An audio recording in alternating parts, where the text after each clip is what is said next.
here. I think I've rarely, if ever, shown you this actual terminal, but it's the old airport of Sofia the first terminal. There's two in total, and the second one was built, what is it, 2010 or something in that era.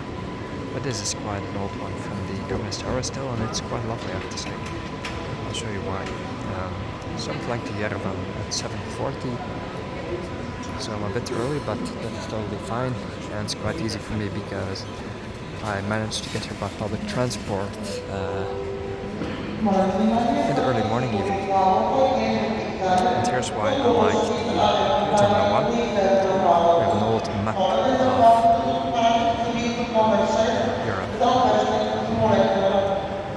from the communist times, really. So the bottom it says Europa, Europe, which is Moscow,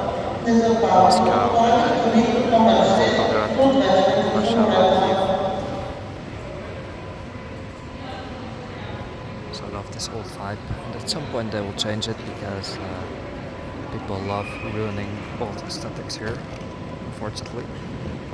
But I hope there will be someone with common sense to at least preserve this mosaic, because it's an actual mosaic, this map. And most people don't notice it, but I love it. You see Magnitogorsk there in Russia. When this map was built, this was only Soviet Union in the east right there. You see Rim, Rome, you see Sofia itself, of course. Tsarigrad, Istanbul, that's an interesting one.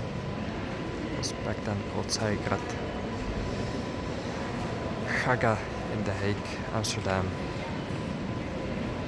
A bit the wrong location for Amsterdam anyway. Doesn't all fit on this. Interesting, isn't it?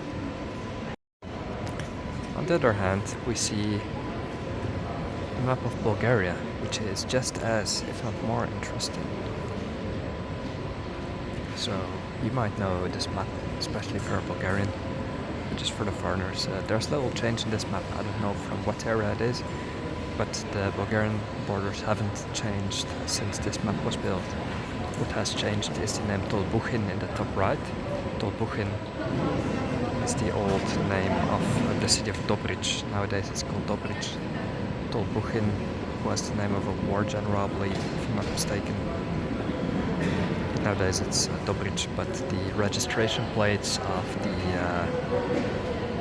cars from Dobrich, they still have the letters TX. Every Bulgarian registration plate has two letters to tell you where the car is registered or where it's from, and it says TX from Tolbuchin, so that hasn't changed. Anyway, in the early morning you see it's all lovely and quiet.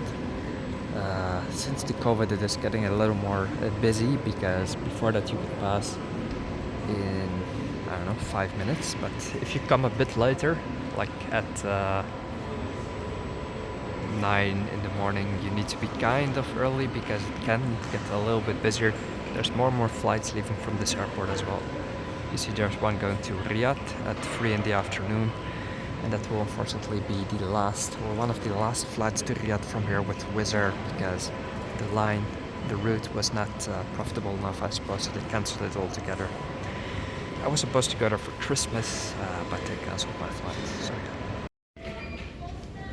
Got a nice sandwich with salami. Nowadays at the airport this costs 10 leva and 56 cents, like €5. Alright, Yerevan leaves from gate 1. Let's go. The airport has seen some minor renovations which are quite decent.